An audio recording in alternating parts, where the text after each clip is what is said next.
Okay, so we're on the services screen and we're going to have a look at the UTI and Impetigo services. So we've got a registration module here, and just click on that and you will go onto this screen here.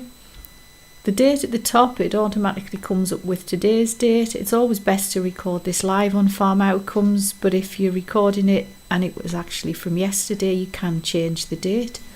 It's important that the patient consents, and the consent on this particular service is that the data sharing is all right with them, so you can't continue with this service until you've explained to the patient and they consent to share the data. And once you've clicked that box, then all of the other boxes open up so you can add them here. So you're going to pop the patient's name into this box.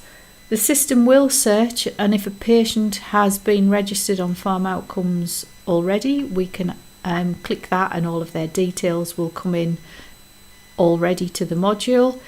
If they haven't used this service before, then you will have to fill in all of the data and then save that data.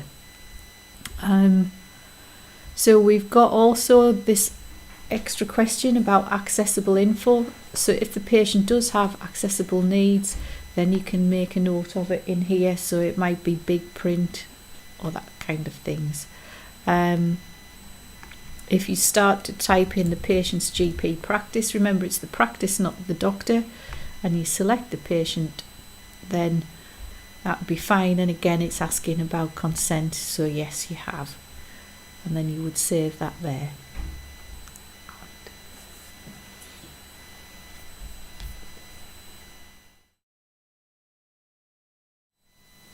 Okay, so here we are on the Services tab, and I'm going to scroll down to the UTI Consultation and Supply module. If you think a patient might already have registered for this service, then you can come straight to this part of the screen. First thing you're going to have to put in is your name. You'll have pre-enrolled, so you can just do that. If you haven't already enrolled, then go back and watch this one of the earlier services videos where we talk you through how to complete the enrolment module. As always, the date comes up as today. It's best to record live wherever you can, but if you're doing it from a consultation yesterday, you can change the date in that box. Try and have a quick look at the information. If we update anything, we try and say this is new. Okay, so this is where we're going to put the patient's name.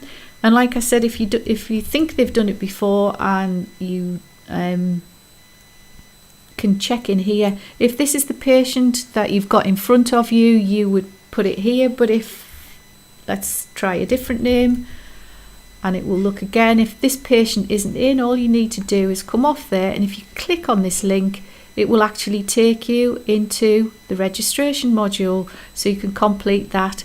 And then you're going to go back. When you've saved that, you'll be back at the